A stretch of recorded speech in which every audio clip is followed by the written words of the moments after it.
ونتوكل عليه ونعوذ بالله من شرور أنفسنا ومن سيئات أعمالنا.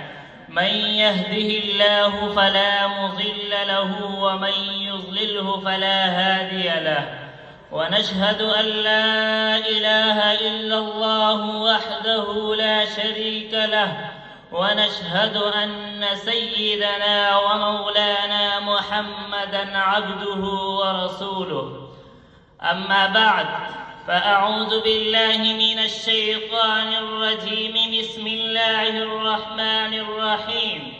إنا أنزلناه قرآنًا عربيًا. وقال النبي العربي: أحب العرب لثلاث: لأني عربي، والقرآن عربي، ولغة أهل الجنة عربي، أو كما قال عليه الصلاة والسلام.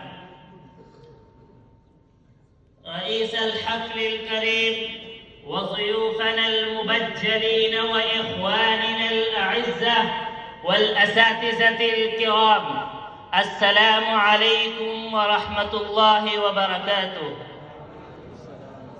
اليوم حيث وفقني ربي لأن أقوم أمام إخواننا المؤمنين المحبين العربية وأفاوز معهم وأتكلم حول الموضوع: كيف معهد الصفة. أيها المستمعون الكرام، إن جامعتنا تسهم إسهاماً كبيراً في نشر اللغة العربية وتعليمها، حيث تقدم العديد من الخدمات الرائدة في هذا المجال. وهذه الخدمات تهدف إلى تعزيز مكان اللغة كلغة عالمية ولغة دينية، وإعداد جيل قادر على استخدامها